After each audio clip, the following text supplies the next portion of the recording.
आधी हकीकत आधा फसाना। हिंदू पुराणों में भगवान गणेश को एक दंत भी कहा गया है। यह भी लिखा गया है कि भगवान परशुराम के साथ हुए भीषण युद्ध में गणपति का एक दांत टूट गया था। पुराणों के मुताबिक वो युद्ध दंडकारण्य के घने जंगलों में हुआ। उसी कहानी की तलाश में हमारी टीम भी दंडकारण्य के जंगलों में पहुंची। वहां यह पता चला कि वो युद्ध भूमि आज भी मौजूद है। सिर्फ मौजूद ही नहीं, उस जगह पर कुछ ऐसी निशानियां भी मिलती हैं जिन्हें उस युद्ध का गवाह बताया जाता है। गणपति से जुड़ी हमारी दूसरी कहानी और भी दिलचस्प है। यह कहानी है देश में गणपति के सबसे रहस्यमयी दरबार से। वो इसलिए क्योंकि इस दरबार में भगवान गणेश की प्रतिमा का आकार रोज बढ़ रहा है।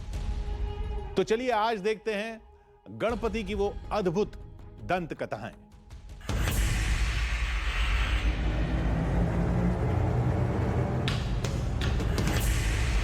क्यों दंडकारण्य के इस जंगल में परशुराम ने बनाई भगवान गणेश की प्रतिमा? दुनिया का वो चमत्कार लाने वाले हैं जो लॉजिक से परे है, साइंस से परे है। रास्ता तो टेढ़ी मेढ़ी है, सीधा नहीं है, बहुत कठिन है जाने के लिए। अगर पैर स्किड हुआ तो मतलब आपका मौत सीधा सामना होगा।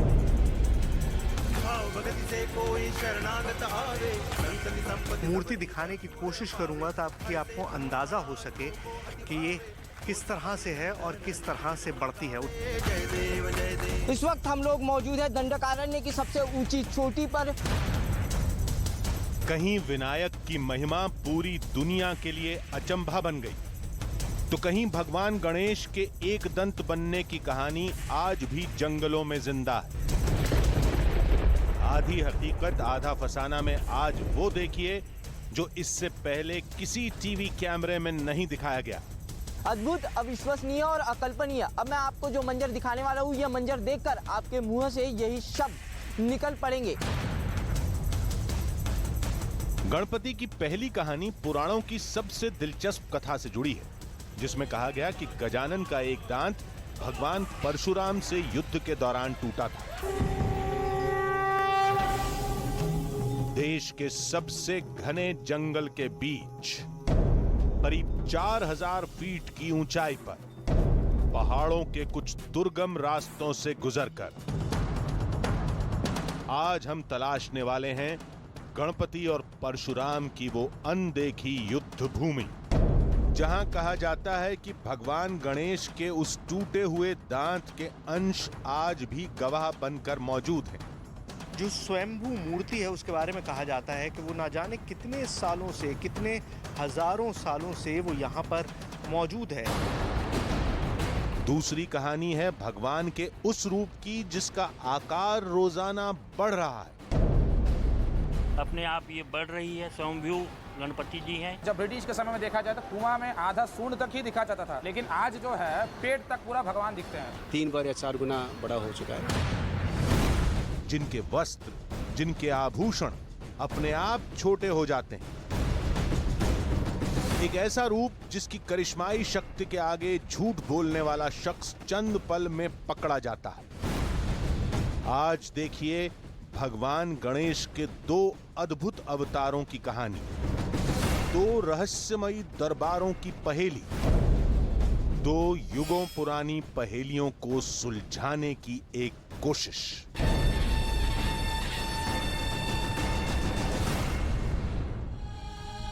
आज के शो का श्री गणेश हम गजानन की सबसे अद्भुत कहानी से करते हैं, यानी एक ऐसी जगह जिसे पुराणों में भगवान परशुराम और गणेश की युद्ध भूमि कहा गया। यही वो जगह है जहां भगवान गणेश का एक दंत रूप सामने आया था। हैरानी की बात यह है कि देश के एक घने जंगल में हूबहू वैसी ही जगह मौजूद है जिसका जिक्र पुराणों की उस कहानी में मिलता है। जगह भी ऐसी जहां नक्सलियों का खतरा है, जंगली जानवरों का खतरा है। वहां पहुंचने के लिए कई नदियों और दुर्गम रास्तों को पार करना पड़ता है, और फिर एक ऐसे पहाड़ पर चढ़ना पड़ता है जिसका हर मोड़ नया खतरा बनकर आता है। पूरे दिन की मशक्कत के बाद हमारी टीम मंजिल तक पहुंचने में कामयाब रही। जब वहां आप पहुंचे तो कुछ ऐसी तस्वीरें वहां सामने थी जो आज तक किसी टीवी कैमरे में कैद नहीं हुई।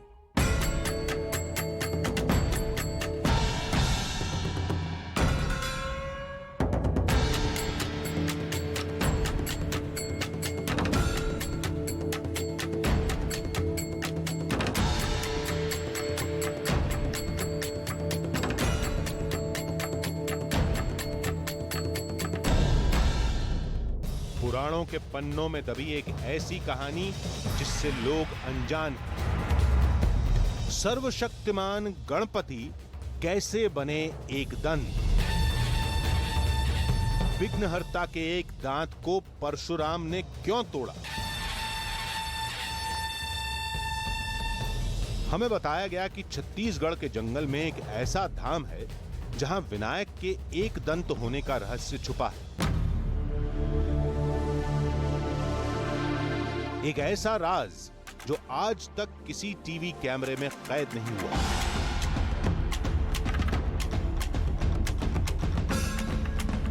क्योंकि गणेश का वो धाम इंसानी बस्ती से कोसों दूर समुद्र तल से करीब 4000 फीट ऊपर है। वहां जाना मौत को दावत देने के बराबर है।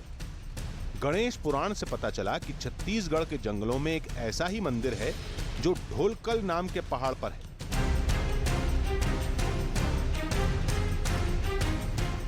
हमारे लिए इतनी जानकारी काफी थी। फिर हम निकल पड़े अपने सफर पर और हमारी मंजिल थी दिल्ली से करीब 1600 किलोमीटर दूर छत्तीसगढ़ का दंतेवाड़ा।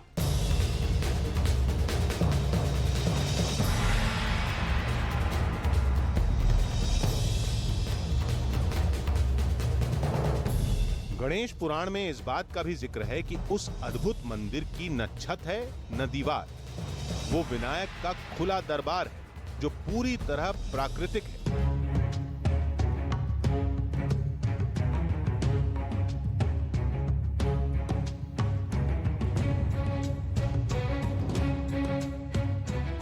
सफर के दौरान हमें लंबोदर की एक लीला के बारे में पता चला जो उनके एक दंत होने से जुड़ी है।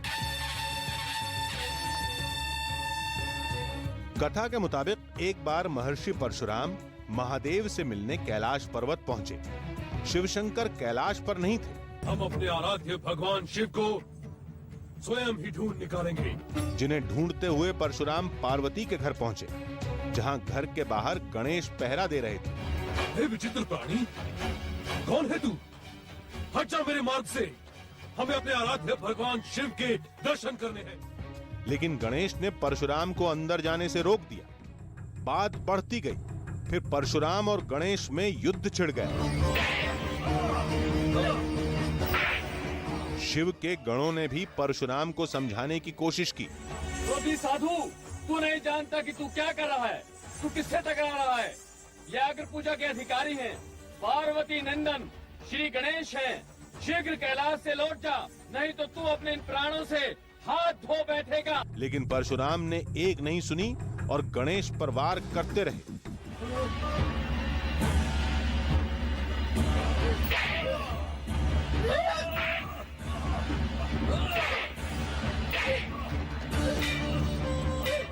लेकिन युद्ध में गजानन परशुराम पर भारी पड़ने लगे।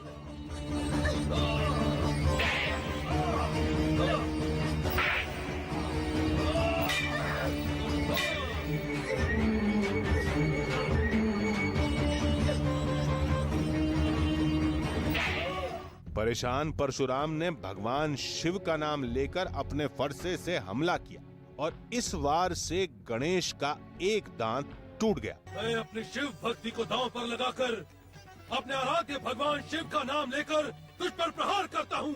ओम नमः शिवाय।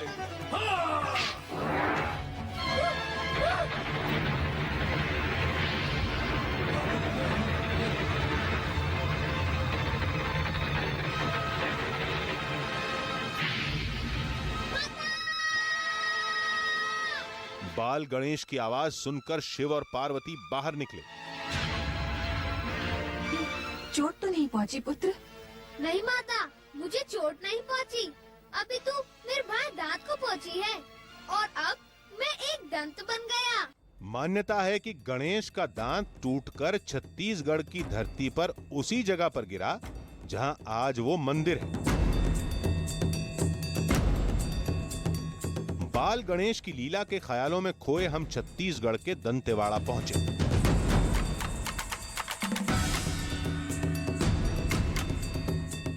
देश की राजधानी दिल्ली से 1600 किलोमीटर दूर छत्तीसगढ़ में दंडकारण्य के जिस जंगल में लाल आतंक का खौफ बसा है, क्या दंडकारण्य के उसी जंगल में स्थापित है भगवान गणेश की एक ऐसी प्रतिमा जिसे खुद धरती से क्षत्रियों को विहीन करने वाले परशुराम ने बनाया था? क्यों दंडकारण्य के इस जंगल में परशुराम ने बनाई भगवान गणेश की प्रतिमा? क्या है दंडकारण्य के इस जंगल में परशुराम और भगवान गणेश के बीच हुए युद्ध का सच? कहाँ है दंडकारण्य के इस जंगल में ढोलकल गणेश की चमत्कारिक प्रतिमा? इन सारे सवालों के जवाब जानने के लिए हमें लाल आतंक के साम्राज्य वाले दंडकारण्य के इस जंगल का दुर्गम सफर तय करना होगा।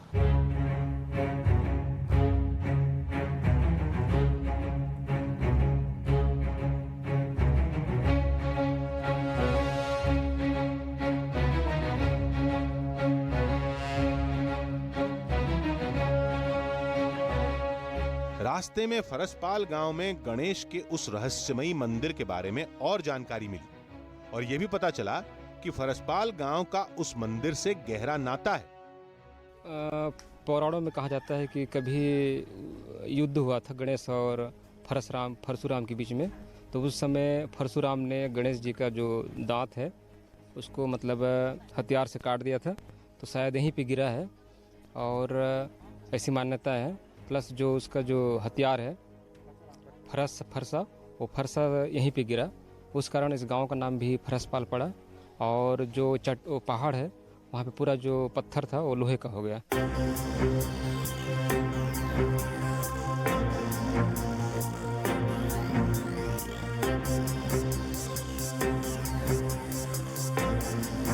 यानी हम सही रास्ते पर थे, लेकिन मंजिल अभी दूर थी। ढोलकल पहाड़ पर बने गणेश के उस रहस्यमयी मंदिर का रास्ता आसान नहीं था। और तो यहाँ से बहुत दूर है और घने जंगलों को पार करके फिर उसमें एक जंगल है, उसके 300 ज़्यादा ही फीट तो पहाड़ी में चट्टान में है विराजमान, मतलब वहाँ बैठा है, मतलब पहले से बिठाया हुआ है गणेश मूर्ति है और बहुत शक्तिशाली भी है। जाने का तो रास्ता बहुत कठिन है, एक पहाड़ पार करना है, उसके बाद दूसरे पहाड़ के ऊपर है, पत्थर बहुत कठिन है, वहाँ पे घने जंगल है। और रास्ता कैसा है? रास्ता तो टेढ़ी मेढ़ी है, सीधा नहीं है, बहुत कठिन है जाने के लिए। चढ़ाव ऊंचा है, ऊंच नीच चढ़ाव को चढ़ के जाना पड़ता है, खतरनाक है। वहाँ वैसे भी बालू शेर का भी डर भी लगता है, अकेला तो जा नहीं सकेंगे। हम आगे बढ़ते जा रहे थे, लेकिन इतना तय था कि आगे हमें कई बड़े खतरों से गुजरना है। फरसपाल से ढोलकल पहाड़ की तरफ बढ़े ही थे कि पहली मुसीबत से सामना हो गया। क्या हुआ, गाड़ी से आगे नहीं जा पाएगा? जंगली रास्ता है, बहुत खराब है। अच्छा, तो एक छोटी सी पगडंडी है, क्या कच्चे रोड है, खल जाए। ये फरसपाल गांव है और यहीं से हमें ढोलकल के लिए आगे बढ़ना था, लेकिन इस फरसपाल गांव से ढोलकल जाने के लिए मात्र एक छोटी सी पगडंडी है और इस पर गाड़ी का चलना नामुमकिन है। अब इसलिए हमें यहाँ से ढोलकल तक का सफ़र पैदल या फिर मोटरसाइकिल पर ही तय करना होगा। गांव वालों की मदद से मोटरसाइकिल पर सवार होकर हम अपनी मंजिल की तरफ बढ़े। कच्चे रास्तों से हम लगातार ढोलकल पहाड़ की तरफ बढ़ते जा रहे थे, लेकिन थोड़ी ही देर बाद मोटरसाइकिल का भी साथ छूट गया। सर, यहाँ पे कई पहाड़ों को पार करके जाना पड़ता है और इनके इस पहाड़ के आखिरी चोटी में गणेश जी की प्रतिमा है, जिसे ढोलकल कहा जाता है। अब हमारे सामने जंगल पार करने की चुनौती थी। यहीं से शुरू होता है दंडकारण्य के जंगल में बसी गणेश प्रतिमा तक पहुंचने का सफर। दंडकारण्य के इस घने जंगल में बंदूकधारी नक्सलियों के अलावा खुखार जंगली जानवरों से भी जान का खतरा है, लेकिन ढोलकर की गणेश प्रतिमा से जुड़े सारे सवालों के जवाब पाने के लिए हमें यह खतरा मोल लेना ही होगा।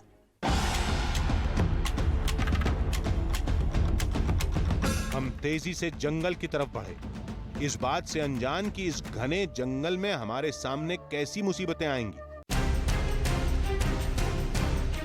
अभी हमें इस घने जंगल को पार करना था,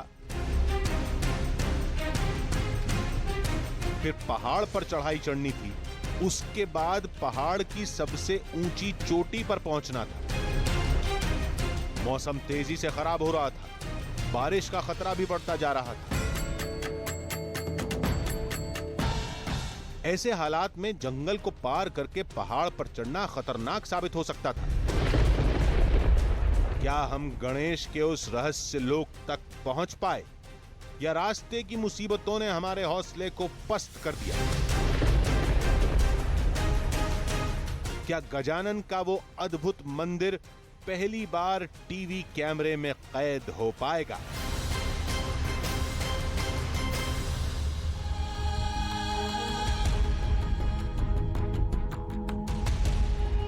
दंडकारण्य के खतरनाक जंगलों से होते हुए हमारी टीम लगातार मंजिल की तरफ बढ़ रही थी। पुराणों की उस अद्भुत कहानी के सफर में हमारी सबसे बड़ी चुनौती थी ढोलकल पहाड़, जिसके शिखर तक पहुंचना आसान काम नहीं है। न कोई सीढ़ी है, न कोई पगडंडी है। हमें बताया गया कि उस ऊंचे पहाड़ की चोटी पर इस कहानी से जुड़े कुछ सच्चे सबूत मौजूद हैं। उसी शिखर पर भगवान गणेश का टूटा हुआ दांत गिरा था, और उसी जगह पर भगवान परशुराम ने गणपति की एक विशाल काय प्रतिमा बनाई, जो आज भी मौजूद है। तमाम मुश्किलों के बावजूद हमारी टीम ने उस पहाड़ पर चढ़ने का फैसला किया। जंगल के खतरों से अनजान हम ढोलकल की गणेश प्रतिमा की तरफ बढ़ते जा रहे थे। जंगल में रास्तों को पहचानना मुश्किल होता है, सभी एक जैसे लगते हैं। कई बार लगा कि हम घूमकर उसी जगह पर आ गए जहां से थोड़ी देर पहले गुजरे थे। दंडकारण्य के इस घने जंगल में हम 2 घंटे से ज्यादा तक का सफर तय कर चुके हैं, लेकिन इस जंगल में अभी तक इंसान की कोई आवाजाही नहीं दिखाई दी। हम लोग पहाड़ की ऊंचाई से बहने वाले इस झरने के पानी का सहारा लेकर पहाड़ की सबसे ऊंची चोटी तक पहुंचने का प्रयास कर रहे हैं। झरने वाला फॉर्मूला काम कर गया और अब हम ऊपर चढ़ते जा रहे थे। हमें बताया गया कि ढोलकल की गणेश प्रतिमा तक जाने के लिए इस जंगल का कोई तय रास्ता नहीं, बस कैसे भी करके पहाड़ की सबसे ऊंची चोटी तक पहुंच जाइए। हम भी गांव वालों के इसी फॉर्मूले पर अमल करते हुए आगे बढ़ते जा रहे थे। दंडकारण्य जंगल का पौराणिक कथाओं में कई बार जिक्र हुआ। इसे भगवान परशुराम की जन्मस्थली बताया जाता है, और यह भी कहा जाता है कि भगवान राम ने भी वनवास के 10 साल इसी जंगल में काटे थे। कहा जाता है कि वनवास के दौरान श्री राम ने दंडकारण्य के इन्हीं घने जंगलों में अपना सबसे ज्यादा समय बिताया था, और रामायण में दक्षिण कौशल के नाम से दंडकारण्य के इस जंगल का उल्लेख भी है। प्राचीन मान्यता के अनुसार दंडकारण्य के इस घने जंगल में श्री राम ने भी ढोलकल के गणेश मूर्ति की पूजा की है। आगे बढ़कर हमें जंगल के अंदर पहला इंसान दिखा, जो ऊपर कहीं से आ रहा था। उससे हमने आगे के रास्ते और ढोलकल की गणेश प्रतिमा के बारे में जानने की कोशिश की। इसी क्षेत्र के एक आदिवासी गांव में रहने वाले रमलू हमें इस घने जंगल में मिले। रमलू इस जंगल में कुछ जड़ी बूटियां लेने के लिए आए थे। रमलू ने ही हमें बताया कि यहाँ से ढोलकल पहुँचने के लिए 5 से 6 घंटों तक का दुर्गम सफर हमें और तय करना होगा। कितना यहाँ से ढोलकल कितना है रमलू? ये अभी यहाँ से 5-6 किलोमीटर है। 5-6 किलोमीटर और आएगा। कितना है और ये जाने एक 5-6 घंटा लगेगा यहाँ सफर करने के लिए। आपके हाथ में एक पत्थर है, आप बता रहे हैं कि ये लोहे का पत्थर है, और इस जंगल में हर जगह ये लोहे का पत्थर पाया जाता है। बड़ा बड़ा है सर, ये लोहे का पत्थर है। ये जो दिखा रहा है वो बड़ा बड़ा है सब। ये पहाड़ी में पूरा लोहा ही है, पूरा पहाड़ियों में लोहा। जी। किस लिए ले जा रहे हैं आप ये ऐसी काम आता है बोल के ले जा रहे हैं। किस काम आता है ये पत्थर? ये रगा चमड़ी चील लगाने के लिए। अच्छा जी। चमड़ी की जो बीमारी हो जाती है, हाँ चमड़ी की बीमारी हो जाती है, तो वो करने के लिए ले जा रहे हैं। रमलू से मालूम चला कि इस जंगल में मुसीबत केवल मौसम ही नहीं, इसके अलावा एक और सबसे बड़ा खतरा भी है। कौन कौन से जानवर है इस जंगल में? भालू माने, शेर है, चीतर है, सब है सर इसमें। तो फिर ढोलकल की पहाड़ियों तक कैसा पहुंचा जाए? ऐसे ही चुपचाप जाते हैं सर, कुछ उनको छेड़छाड़ करने से आके हमला करते हैं सर। हमने रमलू की बात गांठ बांध ली और दंडकारण्य के इस जंगल में आगे बढ़ते रहे। ये पूरा इलाका नक्सल प्रभावित है और आए दिन नक्सलियों के हमले होते रहते हैं। पूरी यात्रा के दौरान हमें यह खतरा लगातार सताता रहा। दंडकारण्य के घने जंगल में कई दुर्गम रास्तों और पहाड़ों को पार करने के बाद हम पहुंचे हैं करीब 2000 फीट की ऊंचाई पर इस घनघोर जंगल में। और इसी घनघोर जंगल में बसता है लाल आतंक का साम्राज्य। हो सकता है कि हमारे यहाँ आने की खबर हमारे पहुंचने से पहले ही नक्सलियों तक पहुंच गई हो और इसी की वजह से उन्होंने अभी तक कोई मूवमेंट नहीं की है। और लाल आतंक के इसी साम्राज्य से होकर हमें ढोलकल की गणेश मूर्ति का राज जानने के लिए हमारी मंजिल की तरफ आगे बढ़ना है। मौसम की मार और नक्सली हमले के खौफ ने हमारे कदमों को रोकने की कोशिश की, लेकिन हम तो कुछ और ही ठान कर आए थे। कुछ ही दूरी पर हमें खतरे का एक निशान मिला, जिसके बारे में पीछे रमलू ने भी हमें आगाह किया था। छत्तीसगढ़ के इस घने जंगलों में नक्सलियों के अलावा जंगली जानवरों का भी बड़ा खतरा है। कल ही इन घने जंगलों में धुआंधार बारिश हुई थी और उस धुआंधार बारिश के बाद इसी जगह से एक बड़ा भालू जो है वो यहाँ से गुजरा था। भालू के पंजे के निशान यहाँ पर साफ दिखाई दे रहे हैं। भालू के पंजे का एक ये निशान रहा और उसके बाद भालू के पंजे का एक दूसरा निशान जो है हम साफ देख सकते हैं। इस जंगल में चप्पे चप्पे पर नक्सलियों और जानवरों से मौत का डर है, लेकिन इसके बावजूद परशुराम और गणेश की इस पौराणिक कथा की हकीकत जानने हमें इस जंगल में आगे बढ़ना ही होगा।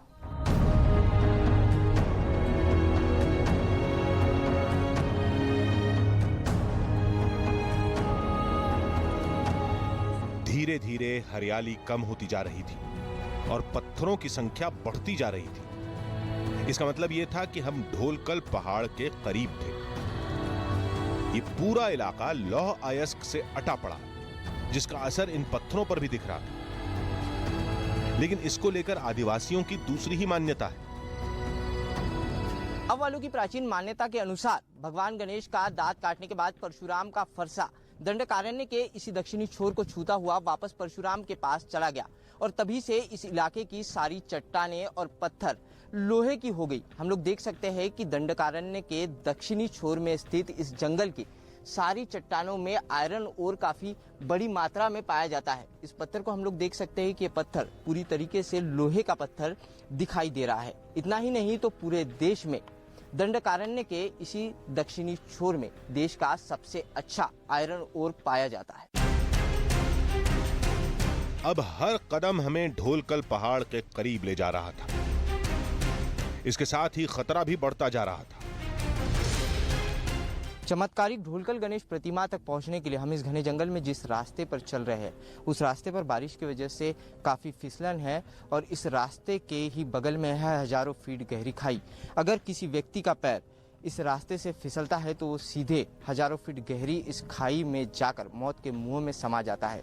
लेकिन चमत्कारिक ढोलकल गणेश प्रतिमा का राज जानने के लिए हम इन सारे खतरों को पार करते हुए आगे बढ़ते जा रहे हैं।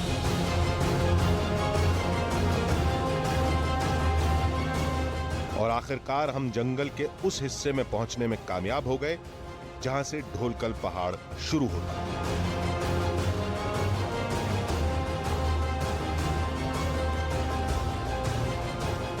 ऐसे घने और दुर्गम जंगल को 16 से 17 किलोमीटर पार करने के बाद ढोलकर गणेश प्रतिमा तक पहुंचने की चाह हमें ले आई है इस जंगल की सबसे ऊंची चोटी पर।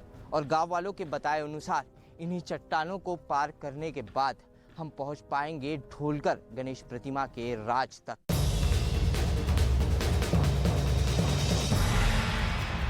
अब हमारा असली इम्तिहान यहीं से शुरू हुआ। एक एक पत्थर पर संभल कर कदम रखना था, नहीं तो एक छोटी सी चूक और जिंदगी खत्म। यह हमारी अंतिम चढ़ाई थी। इसके बाद हम पहाड़ की ऊंची चोटी पर पहुंचने ही वाले थे। इस ऊंची चोटी से पूरे दंडकारण्य का इलाका साफ साफ दिख रहा था। अब यहां से गणेश की उस रहस्यमयी प्रतिमा का रास्ता साफ दिखने लगा था कि एक अनजानी मुसीबत ने हमें कुछ देर और रोक दिया।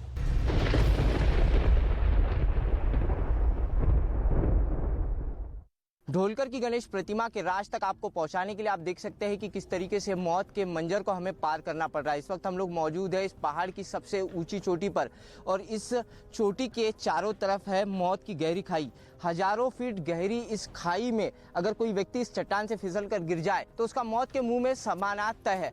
आप लोग देख सकते हैं कि बारिश भी इस वक्त यहाँ पर शुरू हो चुकी है और हमारे पास सर झुकाने की भी जगह नहीं है, लेकिन कैमरे को सुरक्षित बचाने के लिए हमें इन चट्टानों को तुरंत पार करते हुए सुरक्षित सफर तय करना होगा। इस कैमरे को सुरक्षित जगह पर रखना होगा, वरना ढोलकर के इस गणेश प्रतिमा का राज आप तक कभी नहीं पहुंच पाएगा।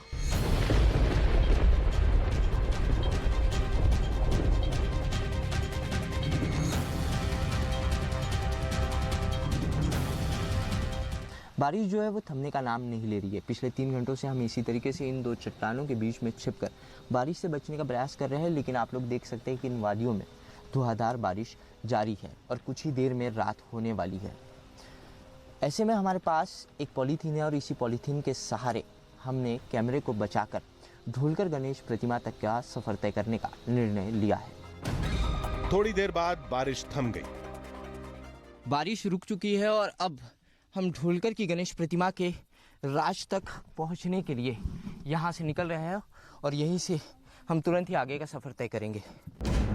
अब कुछ ही पलों में गणेश की वो अद्भुत प्रतिमा हमारी आंखों के सामने आने वाली थी। अद्भुत, अविश्वसनीय और अकल्पनीय। अब मैं आपको जो मंजर दिखाने वाला हूँ, यह मंजर देखकर आपके मुंह से यही शब्द निकल पड़ेंगे। मौत के मंजर और सारी झकझोर देने वाली बाधाओं को पार करने के बाद आखिरकार हम पहुंच ही चुके हैं दंडकारण्य की वादियों में सबसे ऊंची चोटी पर विराजित ढोलकर गणेश प्रतिमा के समक्ष। और यह है उस प्रतिमा का नजारा। आप लोग देख सकते हैं कि वादियों में बसी, वादियों में विराजित इस गणेश प्रतिमा का यह नजारा किसी स्वर्ग की अनुभूति से कम नहीं है। इन वादियों में ये गणेश प्रतिमा बादलों से भी ऊपर विराजित है।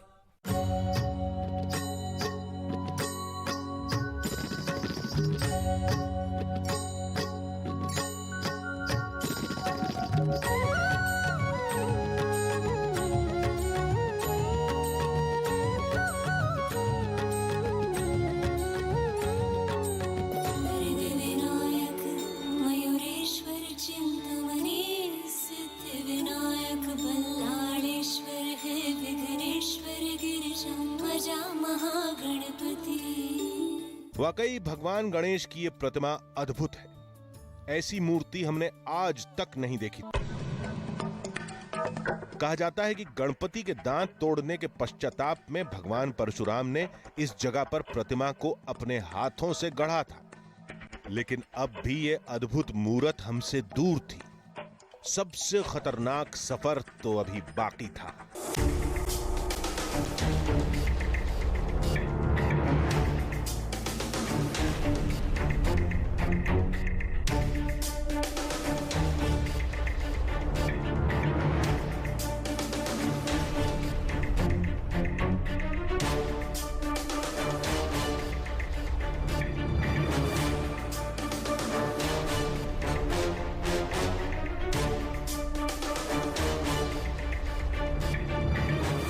आखिरकार हम ढोलकर गणेश प्रतिमा तक पहुंचने में कामयाब रहे।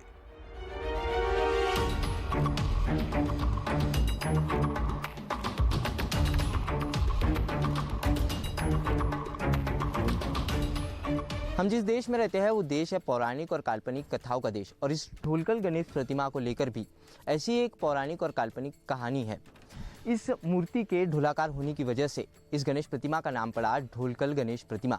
लेकिन इसकी सबसे बड़ी मान्यता यह है कि यह मूर्ति परशुराम ने बनाई है। लेकिन हमें इस जगह पर ऐसा कोई साक्ष्य नहीं मिला जो इस गणेश प्रतिमा से जुड़ी कहानियों को साबित करता हो। इस बात में कोई शक नहीं कि गजानन की प्रतिमा और ये जगह अद्भुत है। ये प्रतिमा साधारण नहीं है, भव्य है, बहुत सुंदर है। अगर आप उसको देखें तो अन्य गणेश प्रतिमाओं के से अलग इस प्रतिमा को देखने में आपको एक सम्मोहन सा महसूस होगा कि सुंदर मुकुट है, एक मतलब जो आकृति है वो भी बड़ी भव्य है और इसको मतलब इसके पिछले कुछ दिनों पहले पुरातत्व विभाग ने इस प्रतिमा को ठीक से जोड़ा है और बनाया है। लेकिन इससे उस कहानी की पुष्टि नहीं होती जो ढोलकल गणेश को लेकर लोगों ने सुनाई थी, लेकिन इसे महज कथा मानकर खारिज भी नहीं किया जा सकता। जो घटना कहती है कि दोनों के बीच युद्ध हुआ और युद्ध होने के बाद फरसे से गणेश का एक दांत कट गया। दक्षिण बस्तर में अधिकतर प्रतिमा, इस जो प्रतिमा है गणेश की, ढोलकल प्रतिमा, उसमें आप देखें कुछ विशेषताएं हैं। पहला, जनेऊ जो है साकल के आकार का है और दूसरा, हाथ में दांत है। एक हाथ में उन्होंने दांत पकड़ा हुआ है। कुछ ऐसी बातें हैं जिन पर गौर करना भी जरूरी है। इस ढोलकल गणेश प्रतिमा का जिक्र पुराणों में कैसे मिलता है और पुराणों से जुड़ी हर कथा के तार दंतेवाड़ा की इस जगह से कैसे जुड़ते हैं, और सबसे अहम बात, इंसानी बस्ती से सैकड़ों मील दूर जमीन से 4000 फीट की ऊंचाई पर इतनी पतली चोटी पर, जहां आज भी पहुंचना खतरे से खाली नहीं, ऐसी जगह पर गणेश की इतनी बड़ी प्रतिमा कैसे पहुंची?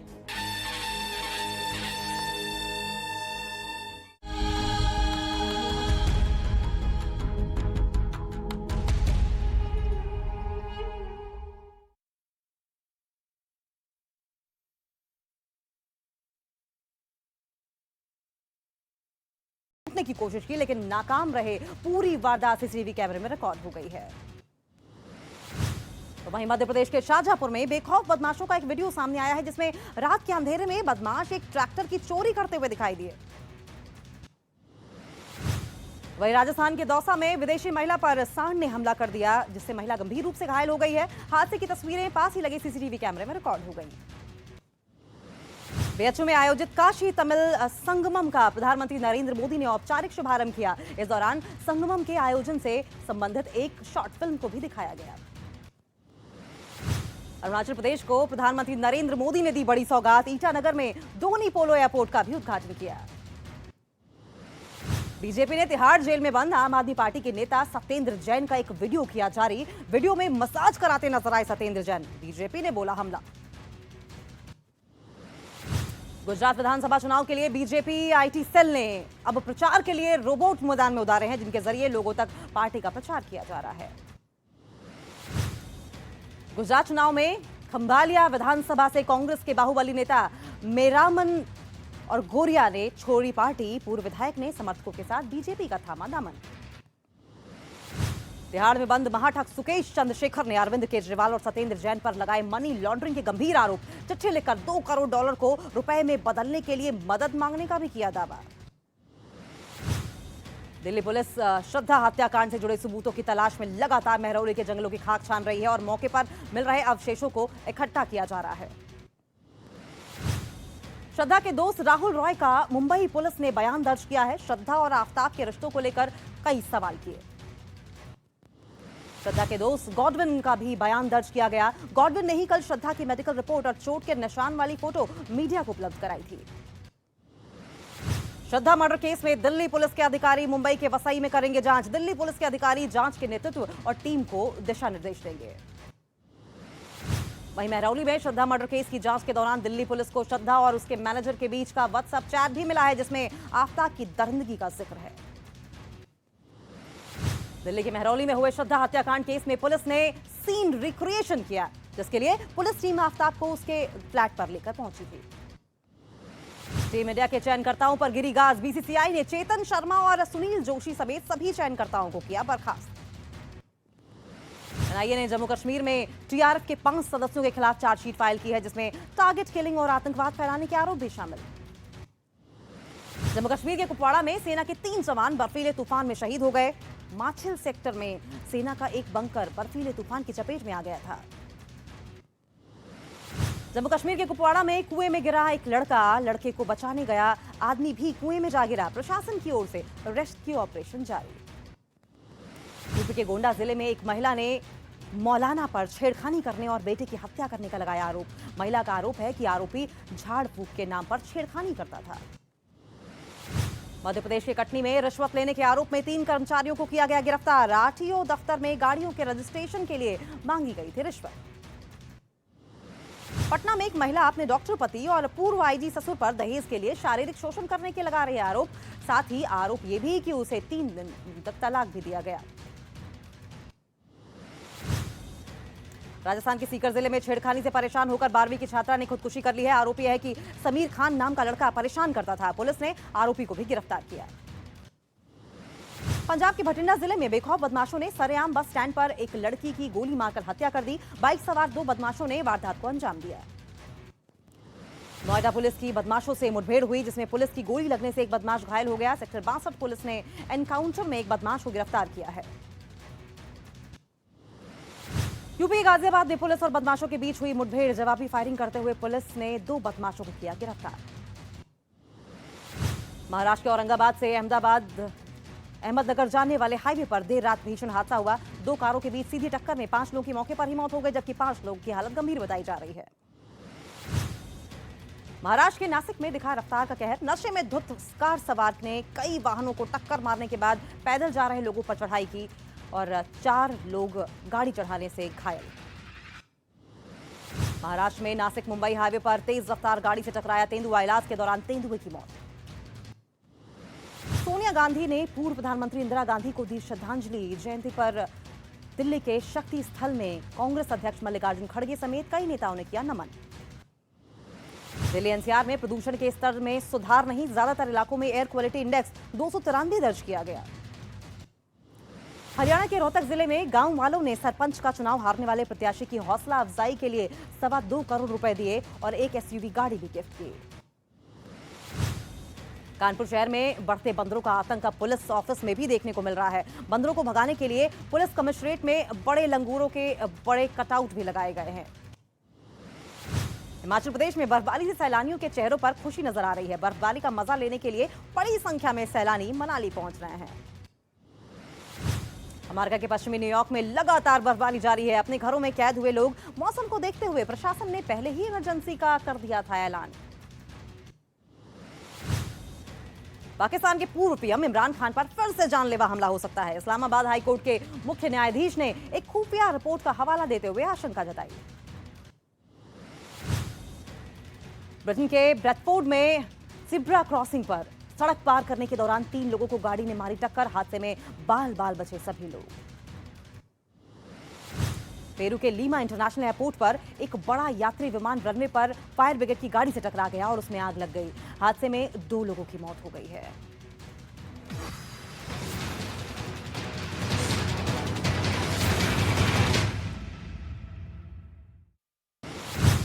पटना में छात्र संघ के चुनाव के दौरान कॉलेज में 2 गुट आपस में भिड़ गए। एक गुट ने दूसरे पर फेंका पत्थर। पुलिस ने किया लाठीचार्ज। बिहार के नालंदा में जमीन विवाद में की गई फायरिंग। गिरफ्तारी के कुछ समय बाद ही पुलिस ने आरोपियों को छोड़ा। न्याय की गुहार लगा रहा है पीड़ित परिवार। और वहीं यूपी के कासगंज जिले में सरकारी नल से पानी भरने के विवाद में 2 पक्ष आपस में ही भिड़ गए। इस दौरान दोनों पक्षों के लोगों ने एक दूसरे पर पथराव किया। और वहीं यूपी के हरदोई जिले में पैसों के विवाद में 2 लोगों में जमकर मारपीट हुई, जिसका वीडियो अब सामने आया है, जिसमें बीच सड़क पर 2 लड़के एक दूसरे को लात घूंसों से पीटते हुए दिखाई दिए। वहीं मध्य प्रदेश के बैतूल जिले में पीएम आवास योजना में धांधली की शिकायत करने पर उप सरपंच को गांव में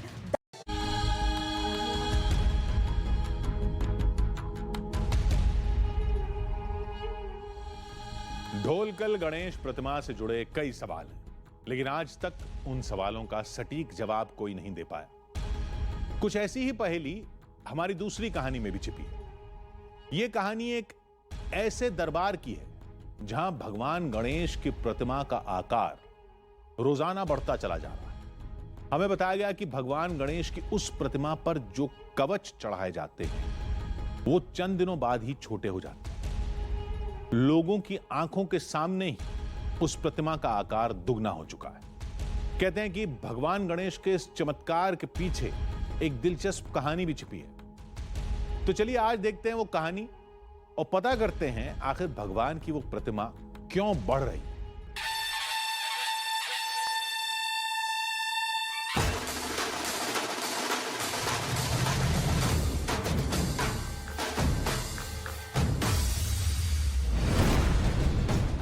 क्या पत्थर की कोई मूर्ति अपने आप बढ़ सकती है? हाँ, बढ़ता हुआ मैंने देखा है। जब ब्रिटिश के समय में देखा जाए तो कुआं में आधा सूंड तक ही दिखा जाता था, दिखता था भगवान मूर्ति, लेकिन आज जो है पेट तक पूरा भगवान दिखते हैं। 1945 से अभी तक जो दिखाई देता है वो 3 बार या 4 गुना बड़ा हो चुका है। अपने आप ये बढ़ रही है। स्वयंभू गणपति जी हैं, है ना। पहले 1 फीट की थी मंदिर, ये अभी बढ़ते बढ़ते 4 फीट की हो गई है। क्या पानी से किसी बीमारी का इलाज हो सकता है? मान्यता यही है कि जो भी इस प्रसाद को, इस पानी को ग्रहण करता है, उसकी हर बीमारी दूर हो जाती है। क्या गजानन की कोई ऐसी अदालत भी है जहां झूठ बोलने वाला तुरंत पकड़ा जाता है? मान्यता यह है कि यहाँ पर आने के बाद कोई भी झूठ नहीं बोलता। सत्य प्रमाण का भगवान है ना, ये स्वयंभू मूर्ति है। एक बार आपने अपचार करके इधर आके प्रमाण कर लिया तो उनका तो विदिन 90 डेज 90 दिनों में उनका तो वो दिखा देगा।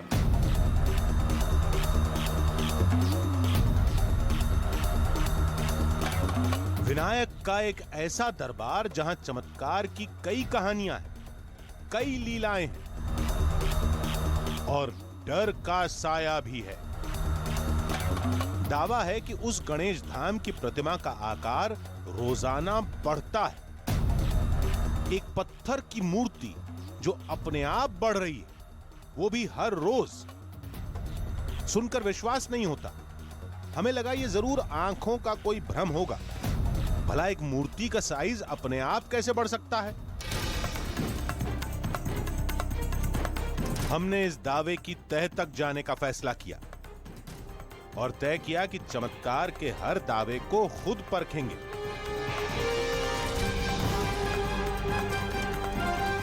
हमारी मंजिल थी दिल्ली से करीब 2200 किलोमीटर दूर आंध्र प्रदेश में चित्तूर जिले का कणिपक्कम विनायक मंदिर। लंबोदर से जुड़े उस रहस्यमय धाम का सफर शुरू होता है तिरुपति बालाजी मंदिर से।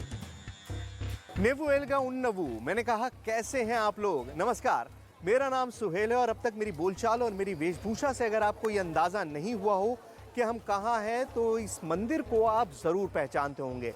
हम मौजूद हैं आंध्र प्रदेश के तिरुपति में और ये है तिरुमला पर बना हुआ तिरुपति बालाजी का मशहूर मंदिर, जहां हर साल लाखों श्रद्धालु आते हैं। अब आप ये कहेंगे कि इस मंदिर के बारे में तो आप सब कुछ जानते ही हैं, तो फिर यहाँ आने की क्या ज़रूरत है। हम यहाँ पर आए हैं क्योंकि हमें इस मंदिर से थोड़ा आगे जाना है, एक ऐसे मंदिर में जहाँ हम आपकी मुलाकात करवाएंगे एक चमत्कारी विनायक से, एक ऐसी मूर्ति जो लगातार साइज में बढ़ती जा रही है, एक ऐसा मंदिर जहाँ पर ली गई शपथ को अदालत में भी माना जाता है, एक ऐसा मंदिर जहाँ का पानी पीने के बाद हर बीमारी दूर हो जाती है। तो आइए शुरू करते हैं अपना ये सफर।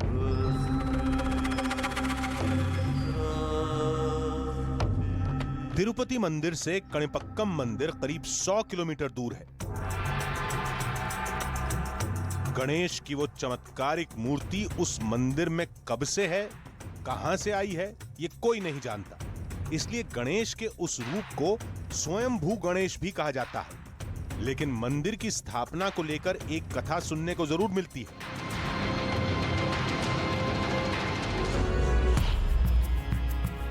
कभी उस इलाके में 3 भाई रहते थे। उनमें एक बोल नहीं सकता था, दूसरा सुन नहीं सकता था और तीसरा देख नहीं सकता था। एक दिन पानी के लिए तीनों ने सूखे पड़े अपने कुएं को खोदना शुरू किया। कुछ देर की खुदाई के बाद एक पत्थर दिखाई दिया, जिसे हटाने पर खून की धारा निकलने लगी। थोड़ी ही देर में पूरे कुएं का पानी लाल हो गया, जिसको हाथ में लेते ही तीनों भाई ठीक हो गए। खबर फैलते ही गांव के लोग वहां पहुंचे तो कुएं में स्वयंभू गणेश जी की मूर्ति दिखाई दी।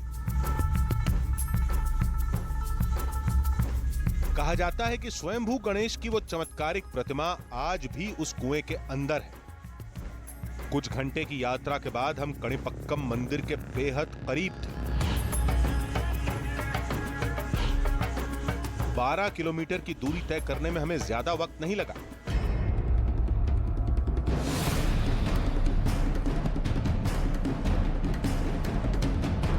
अब हम उस कणिपक्कम मंदिर के सामने थे जिसके अंदर गणेश की वो चमत्कारिक प्रतिमा होने का दावा किया जाता है।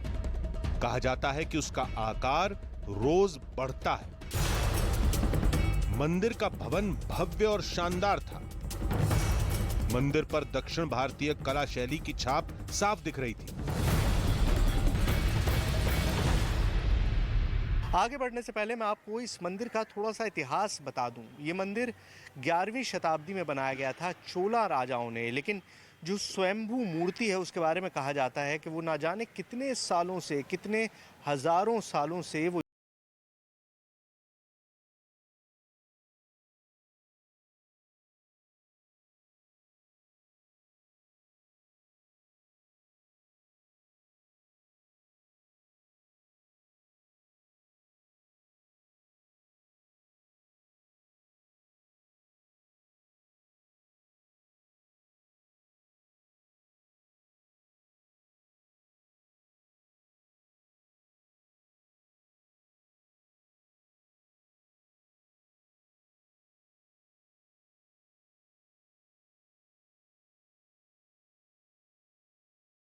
सारे इंतज़ाम भी हैं। लेकिन एक वक्त था जब ये पूरा इलाका बंजर ज़मीन हुआ करता था, यहाँ पर कोई आबादी नहीं थी।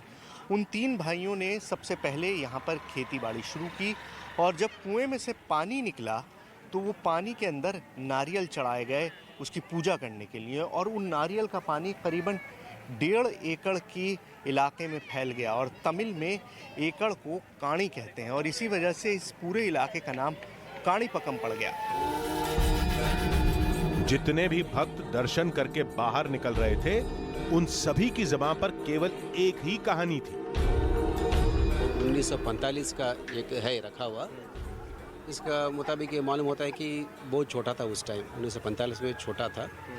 और उसका दूसरा कवच रखा हुआ गया है कि 2002 का जो दिखाई देता है जो 45 में था वो उससे बहुत बड़ा है। इसको सिद्धि विनायक भी बोलते हैं और सत्य विनायक भी बोलते हैं। यहाँ आके कोई आदमी झूठ नहीं बोल सकता।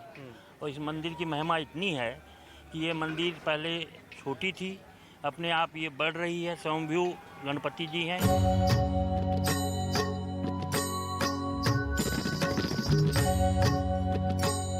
मंदिर के अंदर गणेश पूजा की रौनक बिखरी हुई थी।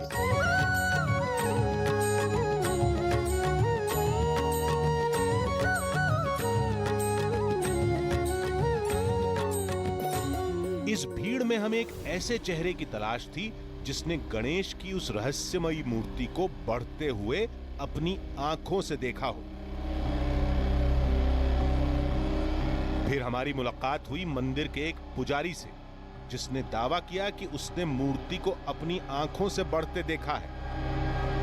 काणीपक्कम से स्वयंभू वर सिद्ध, स्वयंभू मतलब खुद अपने आप बढ़ते हुए, अपने आप कुआं से बढ़ते हुए, इसलिए उनको स्वयंभू वर सिद्ध विनायक स्वामी।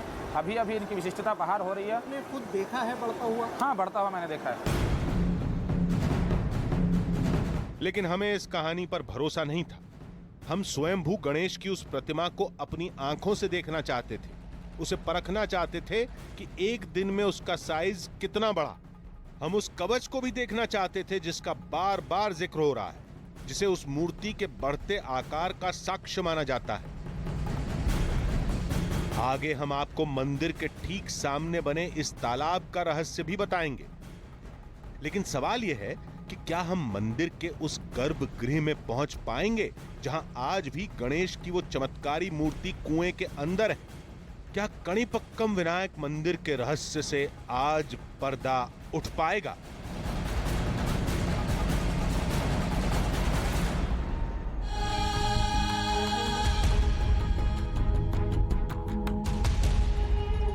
भगवान का दरबार और दरबार में होने वाले चमत्कारों के दावों को हमने पहले भी कई बार देखा, लेकिन जो पहेली इस मंदिर में मिली वैसी गुत्थी से हमारा सामना पहले कभी नहीं हुआ था।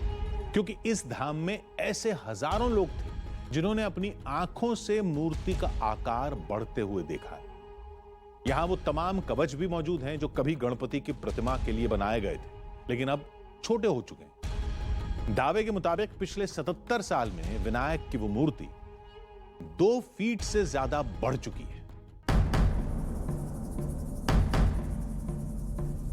मन में कई सवाल थे, लेकिन जवाब किसी के पास नहीं था। हर कहानी हमारी उलझनों को बढ़ा रही थी। तभी एक और दावे ने हमारी सब्र की सीमा को तोड़ दिया, और यह दावा उन्हीं 3 भाइयों की पौराणिक कहानी से जुड़ा था जिनके खेत में ही खुदाई के दौरान स्वयंभू गणेश की मूर्ति मिलने का दावा होता है। लेकिन यहाँ पर अगर एक खास बात थी जो नोट करने वाली, वो ये कि कुदाल सिर पर जाकर लगी थी मूर्ति के और फिर खून निकलने लगा था। तो जहाँ इतनी जोर से चोट लगती है वहाँ निशान हमेशा बाकी रहता है। तो क्या गणपति की इस मूर्ति पे वो निशान आज भी बाकी है?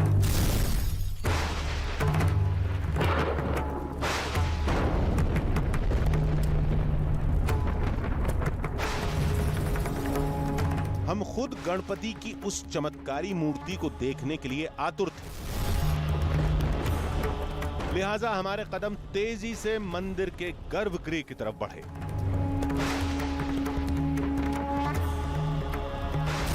थोड़ी देर में गर्भगृह हमारे सामने था,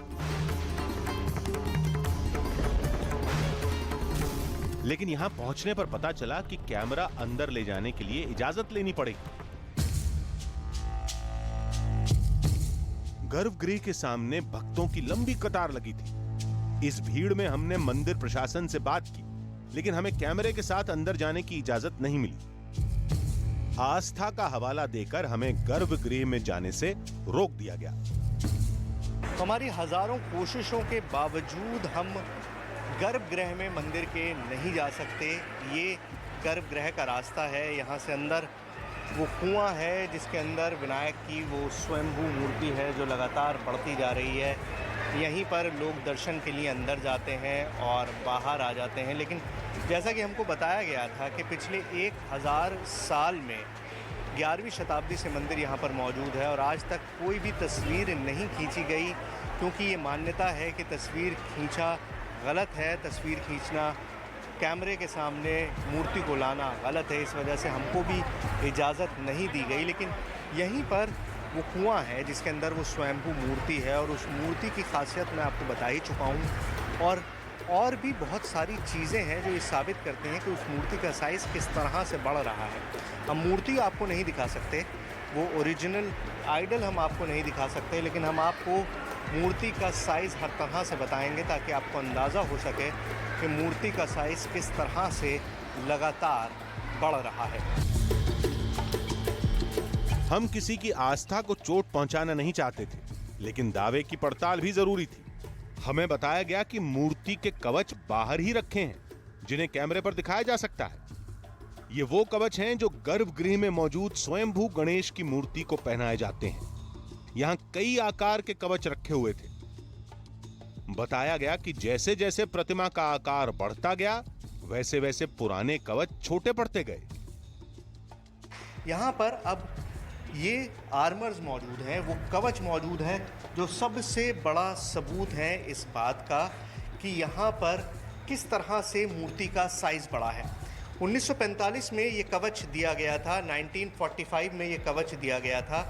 ये कवच उस वक्त इतना छोटा था, मूर्ति का साइज इतना बड़ा था, करीबन 2 फीट और कुछ इंच का मूर्ति का साइज था। 1945 में चांदी का बना हुआ ये कवच था। ये कवच पूरी तरह से इस मूर्ति पर आ जाता था, इस आइडल पर आ जाता था। लेकिन उसके बाद इस मूर्ति का साइज लगातार बढ़ना शुरू हुआ और ये कवच छोटा हो गया।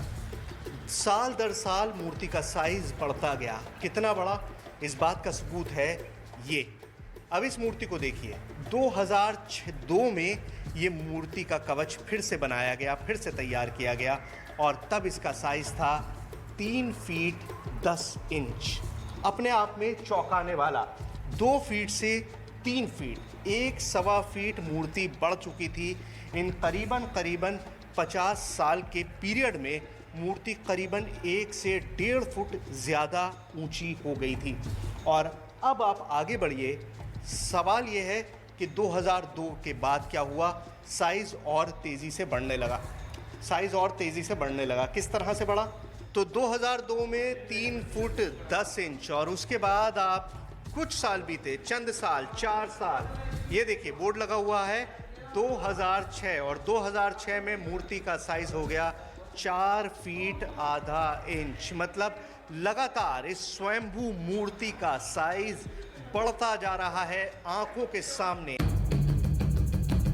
अंदर की मूर्ति तो देखने को नहीं मिली, लेकिन इन कवच को देखकर उस चमत्कार का अंदाजा लगाया जा सकता है। कवच को विनायक की उस प्रतिमा को पहनाया जाता है। जब मूर्ति का आकार बढ़ जाता है तो कवच को भी बढ़ाना पड़ता है। यही वजह है कि यहां कई आकार के कवच रखे हुए थे।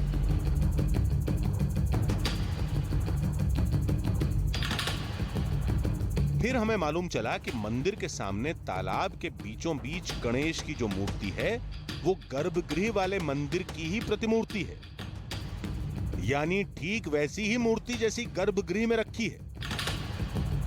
जो लोग अंदर नहीं जा पाते वो तालाब के बीच में रखी मूर्ति के ही दर्शन करते हैं।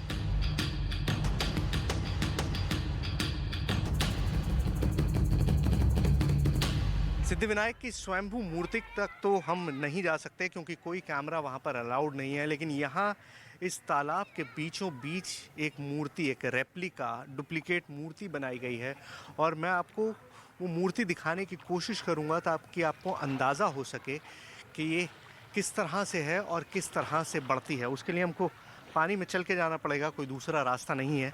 कोशिश करते हैं, चलिए।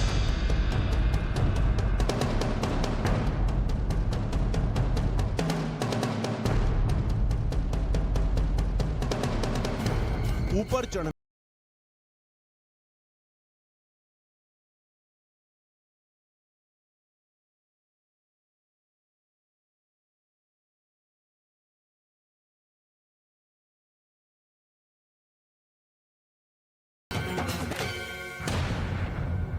ये उसका रेप्लिका है, ये उस मूर्ति का प्रतिबिंब है जो आज अभी आपके सामने है। इस तालाब के चारों तरफ वो जो पानी भरा हुआ है, मान्यता है कि उस पानी से नहाने के बाद हर बीमारी दूर हो जाती है और ये उस मूर्ति की रेप्लिका है। ये मूर्ति हूबहू गर्भगृह वाली प्रतिमा जैसी ही है जिसका आकार बढ़ने का दावा किया जाता है। उस चमत्कारी मूर्ति को हम कैमरे में कैद तो नहीं कर पाए, लेकिन हमने उसे देखा था। रंग रूप और आकार में तालाब के बीच रखी ये मूर्ति बिल्कुल वैसी ही थी, लेकिन आकार बढ़ने के चमत्कार का दावा तो अंदर वाली मूर्ति के साथ ही है। जिस गणेश प्रतिमा का आकार बढ़ने का दावा किया जा रहा था उसे कैमरे में कैद किए बगैर कणिपक्कम विनायक मंदिर की हमारी पड़ताल अधूरी ही मानी जाएगी। कवच को केवल आधार माना जा सकता है, लेकिन इसके दम पर किसी नतीजे पर पहुंचना मुश्किल है। फिलहाल एक बात तो तय है कि प्रतिमा का आकार बढ़े या न बढ़े, इसमें लोगों की आस्था लगातार बढ़ती जा रही है।